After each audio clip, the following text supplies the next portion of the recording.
Shalom. Shalom. Shalom. Shalom. Shalom. Puji Tuhan, saya bersyukur oleh anugerah dan kemurahan Tuhan. Akhirnya saya bisa ada di Fun Church Jakarta. Haleluya. Coba saudara senyum dulu kiri kanan. Senyum dulu kiri kanan, walaupun giginya kuning nggak rata nggak apa-apa. Ya, kita bersyukur karena oleh anugerah Tuhan setiap kita boleh ada di rumah Tuhan, dan saya percaya ini adalah rencana Tuhan. Ya, tidak kenal maka tak sayang. Maka saya harus memperkenalkan diri. Nama saya Arthur Manaronsyong dan saya adalah gembala Fun Church yang ada di Gading Serpong. Ya, beberapa saudara saya sudah sering lihat wajahnya karena selalu ada di IG. Selain ada di IG, tapi kita sudah pernah ketemu. Dan bersyukur karena hari ini lewat Bapak Ibu gembala di tempat ini mempercayakan saya untuk menyampaikan firman Allah. Hari ini saya ingin berbicara tentang true contentment, gitu ya. Beberapa minggu yang lalu, Pastor Jimmy sudah menjelaskan di sini apa perbedaan antara comfort, nyaman, dan content yang berbicara tentang kepuasan. Kalau kenyamanan selalu berbicara tentang apa yang kita dapatkan di sekitar kita. Tapi kalau kepuasan lebih kepada hati kita sebenarnya. Bagaimana kita meresponi semua keadaan nggak enak, walaupun lagi dalam kesulitan, tapi kita tetap merasa puas. Kok bisa begitu? Kita akan lihat hal itu. Tapi sebelum ke sana, saya ingin dibantu saja ya. Sebelum ke sana, saya ingin mengajukan pertanyaan ini. Kalau saudara ada hari ini, kalau saya ajukan pertanyaan ini, apakah Anda benar-benar puas dengan hidup Anda hari ini?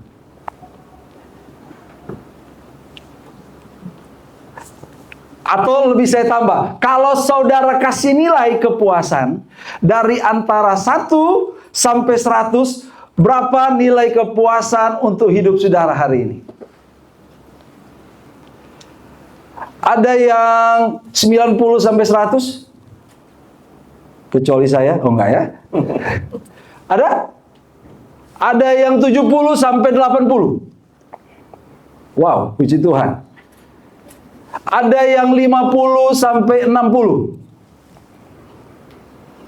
Ada yang di bawah 50. Ada yang nggak hidup. Oh, semua hidup ya. Tetapi mungkin saudara berkata, Pastor, betul hari ini saya cukup sih, tapi cukup letih, cukup lelah gitu ya. Atau saudara ada di dalam sebuah situasi, saya coba gambarkan kepada saudara. Saudara ada di sebuah situasi, mungkin hari ini di pekerjaannya sih lagi bagus-bagusnya. Lagi posisinya lagi naik-naiknya, tetapi di satu sisi saudara menghabiskan banyak waktu dengan kesibukan itu, tapi saudara seringkali pulang di rumah sudah jam 11 malam, cuma tidur sebentar, sudah bangun jam 8, bangkit lagi. Sehingga saudara, kok saya ada di posisi ini, tapi sekarang kok tambah lama, tambah capek ya, tambah lelah ya. Seperti ada yang kurang dalam hati saya nih. Atau bisa saja saudara adalah dalam sebuah keluarga. Tadinya waktu masuk pernikahan, waktu ngobrol, wih enak tuh. Apa yang kamu kerjakan hari ini? Kalau kirim emoticon itu penuh dengan love, cium. Tapi sekarang kirim emoticonnya yang datar-datar gitu. Yang dulunya percakapan dimulai dengan yang manis, tapi berujung pada perdebatan. Ada yang begitu? Kalau Rama masih baru menikahnya ya. Ya. Yang main keyboard tadi namanya Rama. Ya. Ada yang begitu nggak? Sekarang sudah mulai, wah sekarang duduk aja dulu rebutan remote untuk nonton Netflix. Sekarang rebutannya diam-diam. Siapa yang paling lama diam-diam di rumah. Sehingga sudah mulai berpikir, dia dari Tuhan nggak sih? Apakah dia yang benar Tuhan kasih buat saya? Tapi perjalanan kok begitu? Kita berpikir begitu.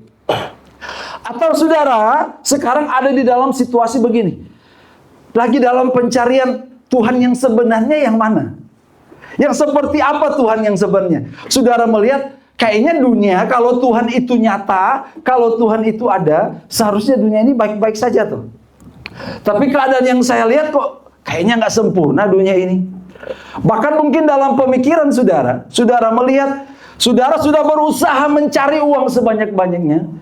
Saudara coba mengisi itu dalam hidup saudara, tapi saudara tetap tidak merasakan yang namanya rasa puas.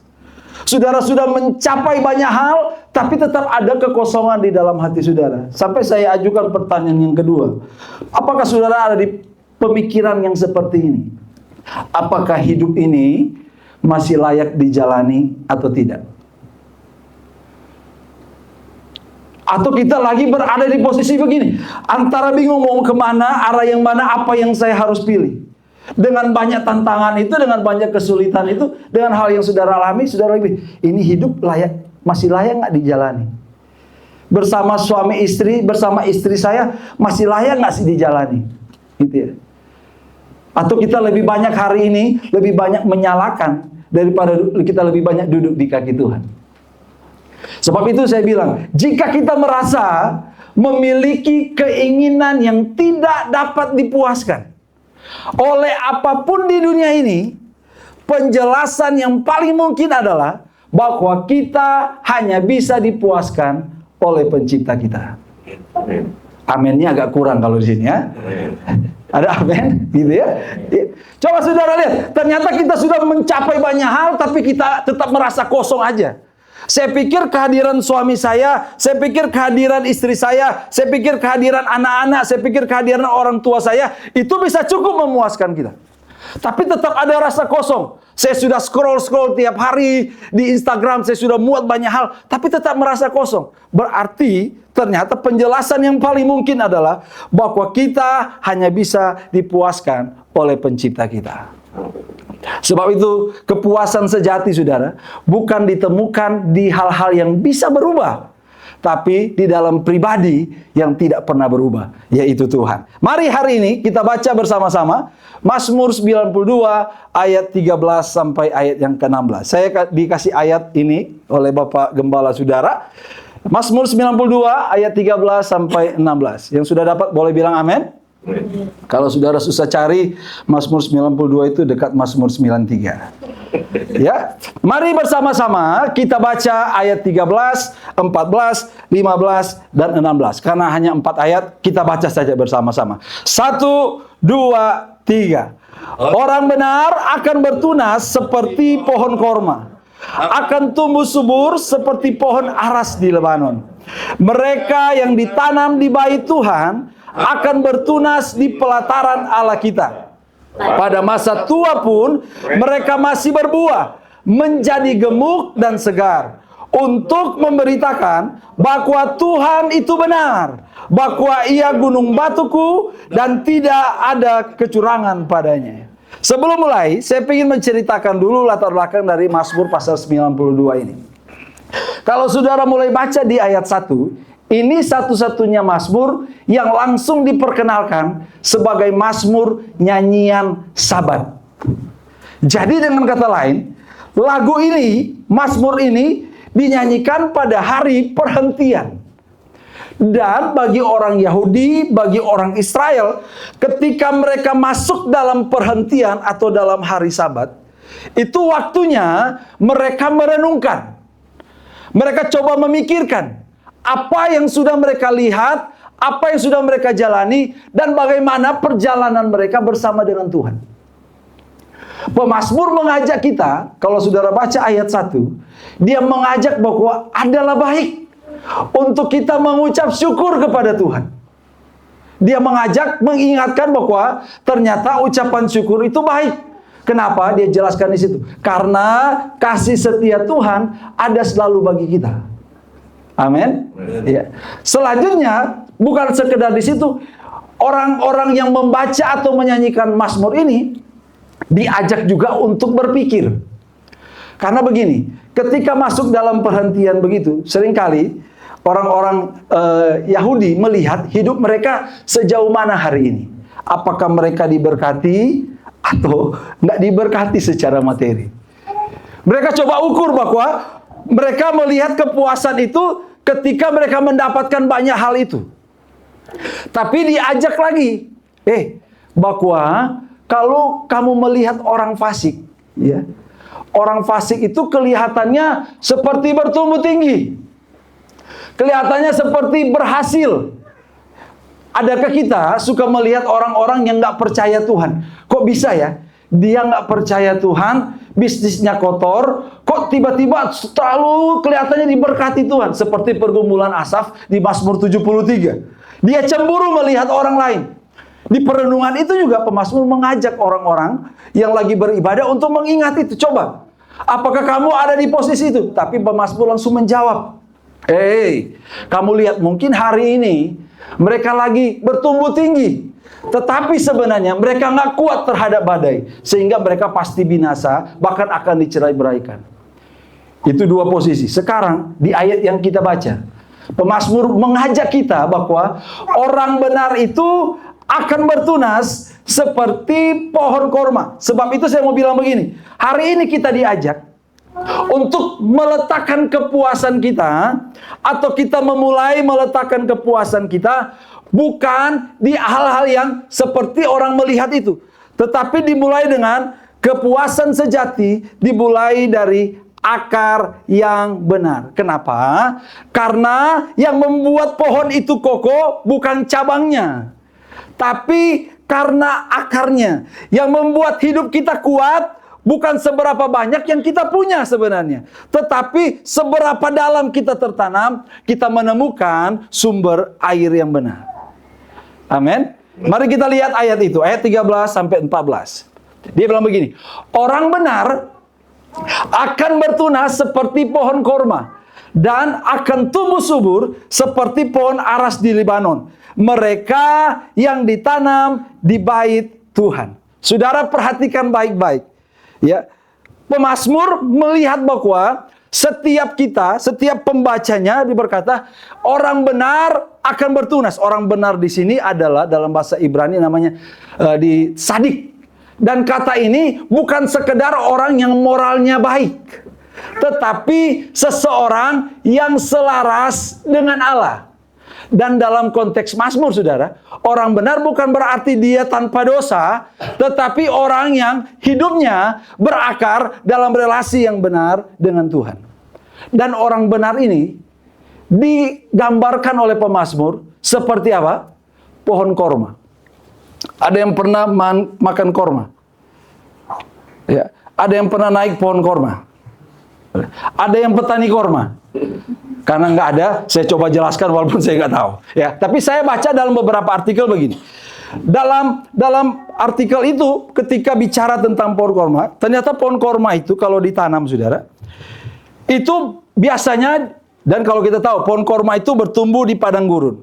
Keadaan yang nggak baik sebenarnya, lagi ditunjukkan itu. Tetapi orang benar digambarkan seperti pohon korma, kenapa? Karena ternyata pohon korma ketika dia ditanam, di atasnya itu dikasih batu.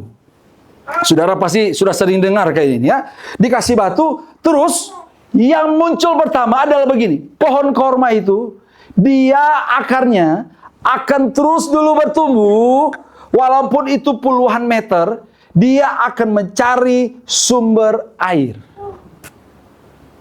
Ya. Dia akan mencari sumber air. Ketika dia sudah menemukan sumber air, dia setelah tertanam paling dalam, maka dia akan mulai bertunas tuh, keluar.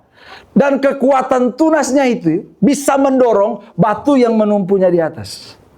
Kenapa? Karena dia sudah menemukan, akar-akarnya sudah menemukan sumber yang benar. Bahkan kata ditanam itu ternyata punya arti begini. Kita itu ditempatkan dengan sengaja. Dan ketika kita membaca Mazmur ini, pemazmur lagi bilang begini, kalau orang benar, kalau zaman itu orang suka membedakan orang benar dan orang fasik. Kalau orang benar itu adalah orang yang hidupnya menuju kepada Allah. Tapi kalau orang fasik, hidupnya itu menjauh dari Allah. Jadi pertanyaannya sebenarnya bukan apakah aku cukup baik hari ini. Bukan seberapa baik kita, tapi seberapa kita lagi mengarah kepada arah yang benar. Apakah hidup kita ini lagi tertanam, atau akar kita lagi benar-benar ada pada posisi yang benar. Sebab itu saya bilang begini, orang benar bukan hanya tentang berbuat benar, tetapi yang berakar pada sumber yang benar. Kenapa saya bilang begitu? Karena hari-hari ini Dunia lagi berkata bahwa kita itu akan bahagia kalau kondisi di sekitarmu baik. Ya.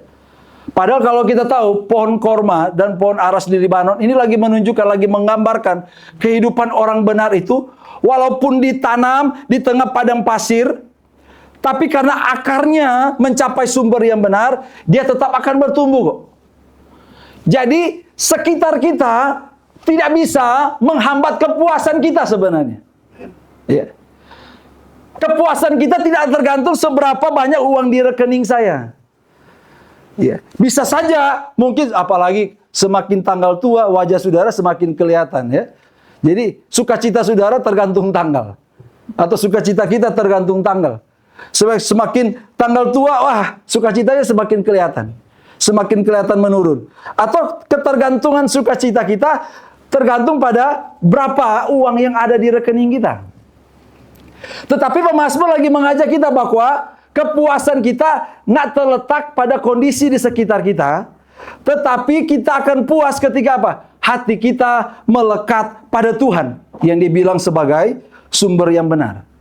Sebab itu kita tidak bisa tumbuh dalam damai jika kita terus berakar pada pengakuan. Kita tidak bisa menikmati Tuhan jika hati kita lebih mencintai pencapaian. Kalau saya tanya kepada saudara, saudara lagi kejar apa hari ini? Apakah saudara, kita kan di sini lagi bicara tentang berhala kenyamanan. Kenapa kita ingin punya posisi di atas?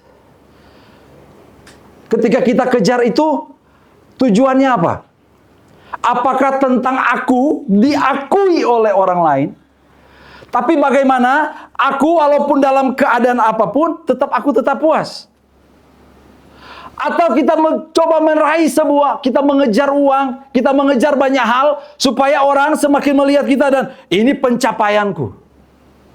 Tapi saya mau bilang, kita nggak akan bisa damai, kita nggak akan pernah bisa puas, bahkan kita nggak akan pernah bisa menikmati Tuhan jika kita berakar pada pengakuan, bahkan mungkin kita lebih mencintai pencapaian.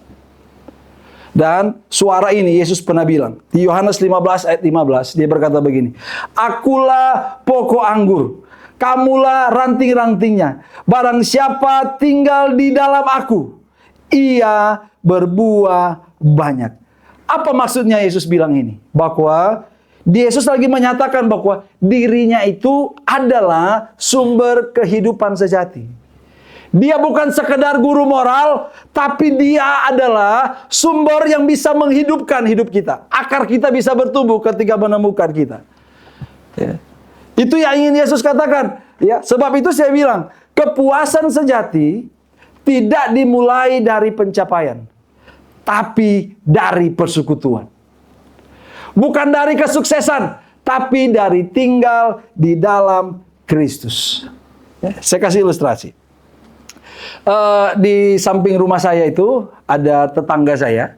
Mereka memang jarang tinggal di situ karena mereka lebih tinggal di Jakarta Barat sini. Dan satu kali dia membawa sebuah pohon durian. Ya, pohon durian. Dia bilang, "Arthur, saya tanam di sini, minta mbak di rumah saya atau saya punya kesempatan disiramlah. Karena saya pencinta durian, saya tahu satu kali saya juga akan menikmati durian ini." Ya, saya memang nanam juga di sana. Ya. Musangking, dia juga nanam musangking. Ya, musangking saya masih begini, berarti perlu berapa tahun lagi baru kita makan sama-sama. Tapi dia sudah langsung tinggi. Tapi dia bilang, ini pohonnya yang ketiga, yang dia tanam ganti. Terus saya bilang, kenapa ini sudah jadi pohon ketiga? Dia bilang tiba-tiba sudah berapa tinggi, tiba-tiba mati aja layu, daunnya rontok semua. Terus saya tanya, terus kok bisa sekarang dia bertumbuh? Iya. Satu kali om saya yang dari Nias datang. Kebetulan dia juga orang yang tahu durian. Ketika dia langsung lihat pohon ini, dia langsung begini, ini mah yang bermasalah akarnya. Ya. Akarnya sudah jelek dari awal. Sudah busuk dari awal. Kamu tambah siram, kamu tambah apapun, kamu mau tambah motivasi kah, kamu mau tambah macam-macam kah, nggak bisa dia itu. Ya. Kenapa? Karena jelas-jelas akarnya sudah rusak. Sebab itu, kenapa saya bilang kepuasan itu dimulai dari akar kita yang bersumber pada pribadi yang benar. Masalahnya kita pingin bangun hidup kita pingin kasih di potnya IKEA. Ya, kelihatan cantik sih, tapi nggak dalam. Halo? Ya. Kelihatan luar biasa sih, tapi nggak dalam. Ketika orang sudah nggak puji kita, ketika sudah orang ngakui pelayanan kita, ketika istri di rumah tiba-tiba, kamu yang salah. Apa? Aku kepala rumah tangga di tempat ini. Apa? Aku gembala di sini. Seperti kita sudah nggak diakui mendapat itu, sudah mulai kelihatan tuh akar kita terbuat dari apa, atau seberapa dalam kita tertanam. Tapi di tempat ini puji Tuhan tidak ada. Ya, di luar sana banyak yang kebetulan lagi kumpul di tempat ini. Oh, enggak ya. Sebab itu saya bilang, kepuasan sejati tidak dimulai dari hasil besar, tapi dari akar yang benar. Amin. Sebab itulah, kepuasan sejati dimulai dari apa? Punya akar yang benar. Yang kedua. Ya, enggak lama-lama saya, saudara ya. Dari wajah-wajah saudara sudah kelihatan pingin makan di mana. Dan akan ajak saya pastinya. Ya. Kepuasan sejati tumbuh di komunitas yang benar. Kita baca ayat 14. Ya. Mereka yang ditanam di rumah Tuhan akan bertunas di pelataran Allah kita. Saya sangat suka sekali ayat 14 ini dari kata mereka ini. Pemazmur nggak bilang, iya, yang ditanam di rumah Tuhan akan bertunas. Tapi dia pakai kata mereka. Kata mereka ini menunjukkan lebih dari satu orang. Ketika menunjuk lebih dari satu orang, berarti mereka ini lagi bersama-sama. Yang saya boleh bilang begini, berarti di situ ada persekutuannya. Berarti di situ juga ada komunitasnya. Dan mereka ditanam di rumah Tuhan akan bertunas. Berarti memunculkan kehidupan yang baru, terus-menerus bertumbuh. Dan firman Allah bilang, bertunas di mana? Di pelataran Allah kita. Kalau dalam konteks orang Yahudi, pelataran bait Allah adalah tempat di mana orang-orang itu berkumpul. Orang-orang itu membawa persembahan. Orang-orang di situ memuji Tuhan. Orang-orang di situ bersyukur. Dengan kata lain, mereka ada dalam sebuah komunitas yang benar. Sebab itu saya bilang, mungkin hari ini, kenapa kita juga nggak merasa kepuasan yang sejati? Jangan-jangan kita lagi ada di komunitas yang salah. Atau jangan-jangan mungkin kita nggak lagi ada dalam sebuah komunitas, tapi kita pingin menyendiri, mengisolasi diri. Kita pikir 40 hari 40 malam saya di dalam kamar, maka keluar-keluar saya seperti Musa yang wajahnya bercahaya kemilau-kemilauan. Ketika orang melihat saya, wow, keren ya. Itu akibat biore atau perawatan, saya nggak tahu. Tetapi mungkin kita ada berpikir begini, Pastor, kan kalau pertumbuhan iman itu pasti cuma saya dengan Tuhan kan? Ada benarnya, tapi nggak lengkap. Iman saudara nggak akan pernah diuji, nggak pernah akan terbukti kalau tidak terlibat dalam sebuah komunitas. Memang di komunitas itu seringkali kita dilukai. Ada gesekan, besi menajamkan besi ya, pasti ada gesekan. Saya suka bilang di situ akan ada interaksi. Ya, pasti ada yang namanya friksi. Yang adanya nama juga koreksi. Tapi ada juga namanya koneksi. Ya, asik ya. Aksi gitu ya. Keren ya. Tapi di mana kita meletakkan hidup kita hari ini? Apakah ternyata begini, orang yang benar tidak tumbuh di ruang pribadi, tapi di ruang komunitas yang terhubung dengan hadirat Tuhan. Kita harus bertumbuh bersama-sama, sebab pertumbuhan rohani itu bukan sekedar hasil dari relasi pribadi dengan Tuhan, tetapi juga hasil dari interaksi dengan sesama umat Tuhan. Next itu. Ya. Kita bisa mengenal kasih lewat firman Tuhan. Ya. Kita bisa mengenal kasih Tuhan lewat firman. Tapi kita hanya bisa belajar menghidupi firman itu ketika ada di dalam komunitas. Saya tanya, siapa yang di sini tiap hari bertemu dengan orang yang menyebalkan? Ada yang nggak mau ngaku, gitu ya? Wah, siapa? Ya, siapa yang menyebalkan di hidupmu? Banyak sih, Pak. Banyak, Iya. Banyak ya. Jadi pingin kita hajar saja, gitu enggak ya? Ya. Mungkin kita sengaja diperhadapkan dengan orang-orang yang menyebalkan. Bahkan mungkin saja bisa di keluarga kita. Ya. Padahal kita sudah menjalani pernikahan 15 tahun. Kemarin di sebuah persekutuan doa, saya bilang begini, siapa di sini yang dulu memulai percakapan dengan asik, sekarang berakhir dengan perdebatan? Langsung yang pernikahannya di atas 10 tahun, angkat tangan semua. Ya. Dan mereka mengetawakan yang masih muda-muda yang belum menikah itu. Mereka belum tahu. Tiap hari kami berhadapan dengan orang yang paling menyebalkan. Saya bilang, benar sih. Tapi orang yang paling menyebalkan itu adalah orang yang sedang membuat kita semakin dewasa justru. Tergantung kita melihat itu kan. Bagaimana kita melihat orang-orang itu. Suami istri kita, anak-anak kita. Anak-anak muda jangan juga melihat, orang tua saya paling menyebalkan.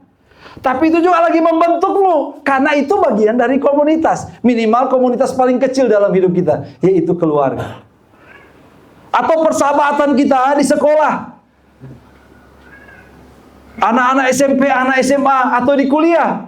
Bisa saja kita lagi mengalami banyak-banyak luka hari ini. Ada friksi di sana.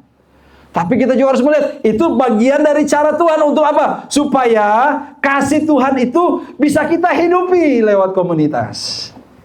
Dan sayangnya, aminnya nggak ada ya. Sebab itu saya bilang, Yesus datang bukan hanya untuk menyelamatkan individu, saudara. Tetapi untuk membangun tubuhnya, yaitu gereja. Dan ia memanggil murid-muridnya, yaitu setiap kita, bukan hanya untuk percaya, tapi juga untuk apa? Untuk hidup bersama. Saudara tahu ada sebuah hutan di California, hutan Redwood namanya ya. Di hutan ini, tumbuh pohon-pohon yang kurang lebih 100 meter. Jadi pohon-pohon yang tinggi dan besar. Terus mereka teliti apa yang menjadi rahasianya. Kok bisa pohon-pohon ini tetap tumbuh tinggi besar, menghadapi badai, menghadapi goncangan gempa bumi, tapi kok mereka tetap kuat ya? Apa? Waktu mereka teliti, mereka mengambil kesimpulan begini. Ternyata ketika mereka teliti, ternyata akar-akar dari pohon yang ada di hutan Redwood ini, semuanya itu saling mengikat. Ya. Dengan kata lain begini, kenapa mereka tidak bisa goyah, tidak bisa roboh, tidak bisa hancur? Karena mereka saling mengikat, saling menguatkan satu dengan yang lain. Boleh dibilang, semuanya ada dalam satu komunitas tuh. Ketika satu mungkin kekurangan vitamin, ketika sesuatu, pohon satu yang lain lagi kekurangan nutrisi, pohon yang lain bisa memberi katanya. Tapi yang paling itu, kenapa? Mereka saling terikat satu dengan yang lain. Jadi mau diombang-ambing, tetap kuat satu dengan yang lain. Kita harus punya komunitas yang benar. Kalau saudara lagi mencari komunitas yang benar, mungkin ini bukan kebetulan saudara ada di tempat ini. Aminnya agak kurang ya. Bisa saja Tuhan bawa saudara di tempat ini supaya komunitas ini dipakai Tuhan untuk membentuk kita, tapi dipakai itu untuk kita juga bertumbuh bersama-sama. Amin. Amin. Ya. Mungkin ada yang lemah sih dalam perjalanan sudah berapa tahun gitu. Aduh, aku kayaknya capek. Tapi karena kita tahu kita komunitas, ada satu orang yang dari belakang. Jangan gitu dong. Kita maju sama-sama. Kita bergerak sama-sama. Ini bukan tentang kita, tapi cerita Tuhan tentang kita. Ayo kita maju sama-sama. Mungkin yang di belakang, aduh, iya, sudah sampai di sini aja. Tapi yang di depan bilang, enggak. Kita sama-sama, mari saya pegang tanganmu. Kalau perlu saya gandeng tanganmu. Mari kita maju sama-sama. Itu baru komunitas. Dan saya percaya itu ada di sini. Karena saya tahu gereja ini dimulai dengan komunitas. Apa namanya? Saya lupa. Dapur jiwa. Wow. Sudah dapur jiwa lagi. Ya. Pasti ada makan-makannya, tapi di tengah makan-makan itu perbincangannya itu terus memperbaharui jiwa. Begitu filosofinya, atau saya cuma karang aja itu ya. Cuma karang aja. Sebab itu, seorang Philip Yancey bilang begini, gereja bukan tempat untuk orang yang kuat, tapi tempat di mana orang lemah, tapi mereka bisa menemukan kekuatan bersama di dalam Tuhan. Ya, coba cari. Ada hari-hari ini yang mungkin hari ini kita lagi biarkan mereka keluar dari komunitas. Coba telepon. Pastor, kamu nggak tahu. Dia itu pernah fitnah saya. Buat apa lagi saya ingat-ingat dia? Atau ada orang-orang yang mungkin hari ini lagi mencurangi saudara. Lagi curang sama saudara. Saudara mungkin marah. Kecewa. Apalagi kalau dia hamba Tuhan seperti saya, Pastor Jerry, Pastor Hendrawan. Kok hamba Tuhan sikapnya begitu? Ya. Bisa mengecewakan. Tapi kita harus melihat itu sebagai bagian untuk membentuk kita menjadi punya cara pandang yang berbeda. Sebab itu, mari kalau hari ini kita lagi di luar komunitas, coba cari komunitas yang benar, yang saling menguatkan. Benar sih, dia mengecewakan kamu. Tapi kita ingatkan, tapi jangan, kita sama-sama. Kita harus belajar mengampuni, kita tetap harus belajar mengasihi. Ya. Mungkin itu Tuhan lagi uji sebenarnya, apa yang lagi memerintah di hati kita. Tapi hari ini kita belajar, komunitas itu perlu saling begitu. Haleluya. Haleluya. Yang terakhir, ya. Yang biasanya mujizat terjadi itu kalau poin terakhir. Ya, yang lemah tiba-tiba dikuatkan gitu ya. Yang mati dibangkitkan ya. Itu di luar sana. Kalau sini saya lihat semua dalam keadaan hidup. Yang terakhir, selain kepuasan dimulai dari berakar dengan benar, ya, bertumbuh pada komunitas yang benar, kepuasan sejati bertahan dengan tujuan yang benar. Kita baca ayat 15 sampai ayat 16. Pada masa tua pun mereka masih berbuah, menjadi gemuk dan segar. Apa? Untuk memberitakan bahwa Tuhan itu benar, gunung batuku, dan tidak ada kecurangan padanya. Saudara pikir ya, pemazmur menggambarkan begini, ternyata perjalanan kekristenan itu, boleh saya bilang, nggak pernah pensiun. Karena begini, pada masa tua pun, iya, bagi banyak orang, pada masa tua itu, kan sudah nggak produktif, sudah nggak bisa melakukan apa-apa. Tapi bagi orang Israel ternyata masa tua itu adalah masa kehormatan sebenarnya. Dan kita dibawa oleh pemazmur untuk melihat, pada masa tua pun mereka masih berbuah. Bahkan menjadi gemuk. Saudara berkata, aku sudah berapa sekarang? Gimana kalau saya tambah gemuk lagi? Bukan bicara soal fisik, tapi bagaimana kehidupan kita itu secara rohani terus bertumbuh di dalam Tuhan. Memang di sini amennya agak kurang karena terkesan kayak dengan pengkhotbahnya gitu ya. Ya. Terus dia bilang, untuk memberitakan, mendeklarasikan terus-menerus dengan aktif bahwa apa? Tuhan itu benar, Tuhan itu baik. Dengan kata begini, tidak ada masa dalam hidup kita sebenarnya yang bisa membatasi Tuhan bekerja ketika apa? Kita menaruh kepuasan kita kepada tujuannya, bukan pada berkatnya. Sebab saya bilang begini, kepuasan sejati bertahan bukan karena kita menikmati berkatnya, tetapi karena kita menemukan tujuannya. Dunia bilang kepuasan itu datang saat kita berkata, aku sudah punya semuanya. Tapi pemazmur lagi mengatakan kepada kita, sekalipun kita nggak punya semuanya, tapi kita tahu, kita sudah menemukan tujuan yang utama, yaitu Tuhan. Amin. Ketika mungkin kita kehilangan semuanya, tapi kita masih bisa berkata, Tuhan itu cukup bagiku. Apakah ada ketakutan kita itu hari ini?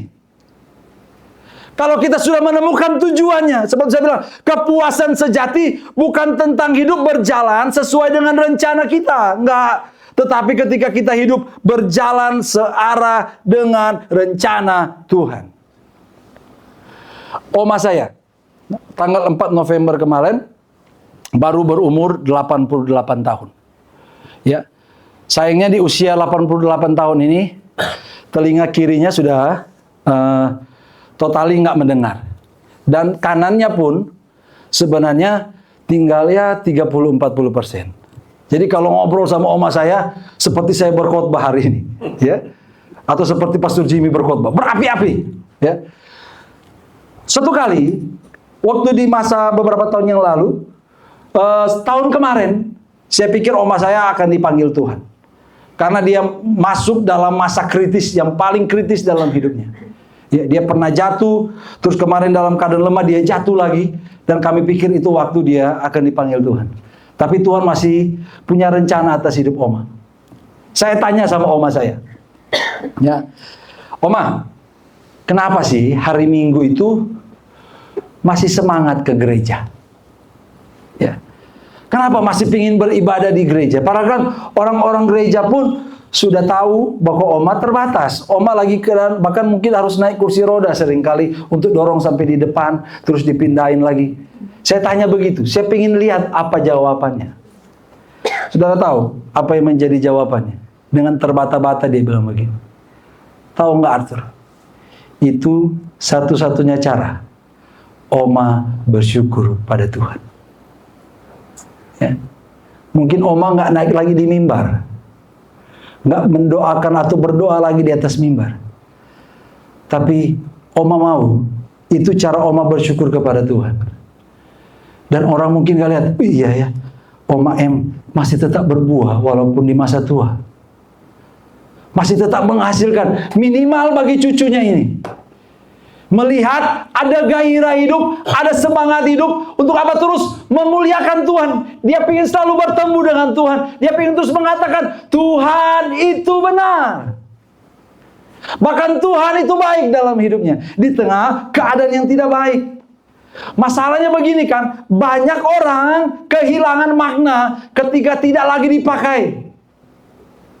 Di pelayanan kah, dalam banyak hal kah, sampai kita berpikir, kayaknya aku sudah nggak dihargai gereja, mendingan saya keluar aja, kayaknya saya sudah nggak dipakai lagi. Padahal kepuasan sejati bukan ditemukan dalam peran, tapi dalam tujuan, yaitu apa? Memuliakan Tuhan. Kalau kita hanya hidup untuk cinta kepada manusia, maka kita akan kecewa ketika kita ditolak. Ketika kita mengingat mencapai kesuksesan, kita akan merasa diri kita gagal. Tapi kalau kita hidup di dalam Tuhan, kita tidak pernah kehilangan arah. Ketika kita sadar tujuan kita adalah Tuhan dan memuliakan Tuhan. Kepuasan, saudara, tidak diukur dari seberapa besar pengaruh kita, tapi seberapa banyak Tuhan dimuliakan melalui kita. Ya. Apakah kita berpikir, kalau sudah saya harus jadi presiden, baru saya lihat, ini baru kepuasan. Atau saya harus menjadi direktur utama, baru itu kepuasan. Apa ketika gereja ini harus ribuan jiwa, baru kita merasa, itu kepuasan? Enggak. Tapi selama kita mengarah bahwa apapun yang kita kerjakan untuk memuliakan Tuhan, bagaimana lewat apapun yang kita lakukan, Tuhan dimuliakan, maka bagi saya itu kepuasan sejati. Saya senang sekali kemarin dikirimin foto dari tempat ini, sudah mulai tai chi, ya, di apartemen ya, di apartemen. Ya. Itu kan kita lagi, mungkin kita lihat di awal sederhana aja, cuma tai chi, mungkin banyak opa-oma yang sebentar lagi mungkin mereka pikir, tinggal menghitung hari. Ya, nggak apa-apa, kita tai chi saja. Siapa tahu dengan tai chi ini bisa menambah 1 hari lagi. Ya, mungkin ada dalam pikiran begitu. Tapi mungkin kita berpikir, sederhana aja ya yang kita lakukan, cuma tai chi. Jangan dilihat itu sederhana, tapi kita melihat seberapa Tuhan dimuliakan lewat apa yang kita kerjakan. Haleluya. Ya.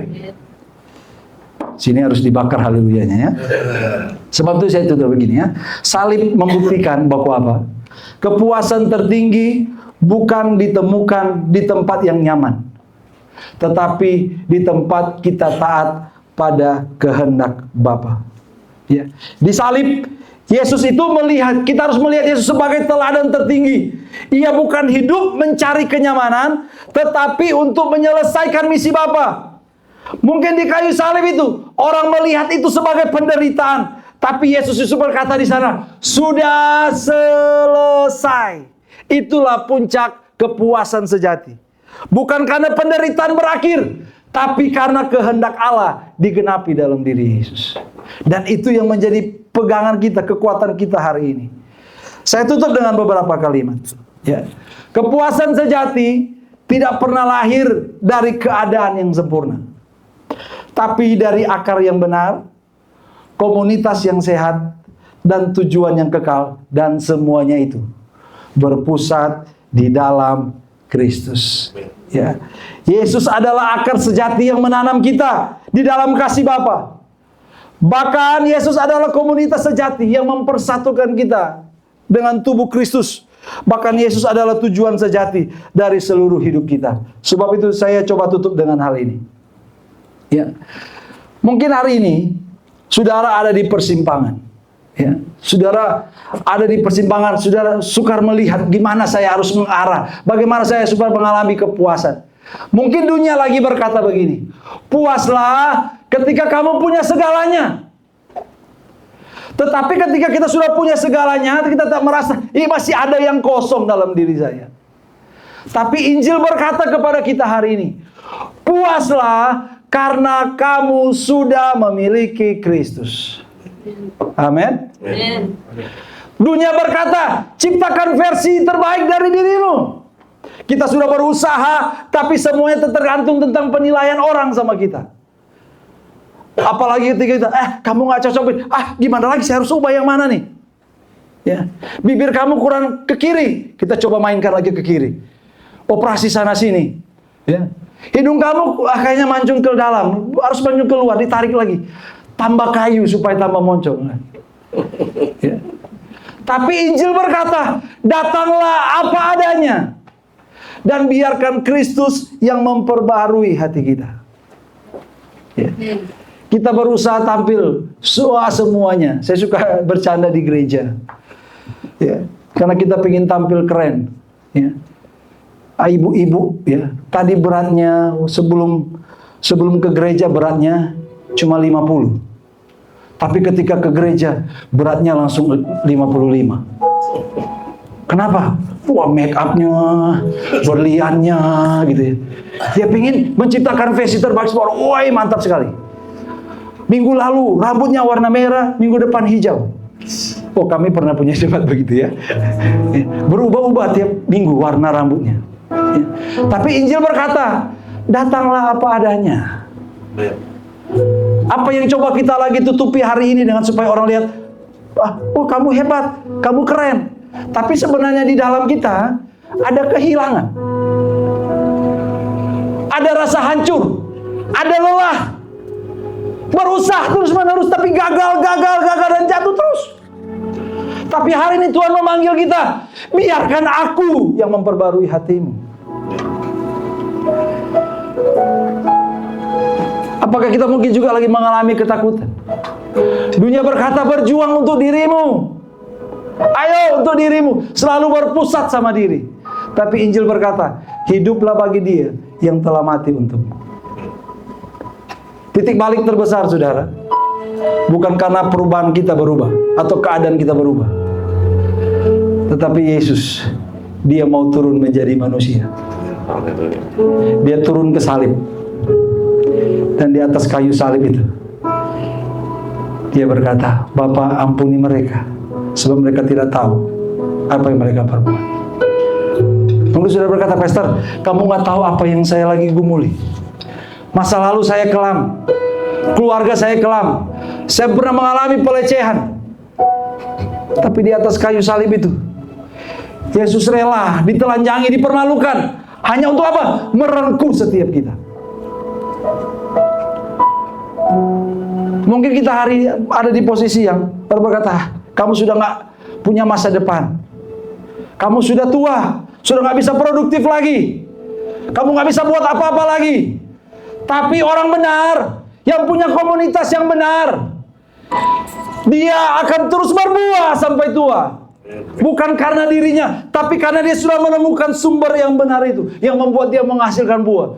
Dan dia akan terus memberitakan bahwa Tuhan itu benar. Saya tutup dengan ini.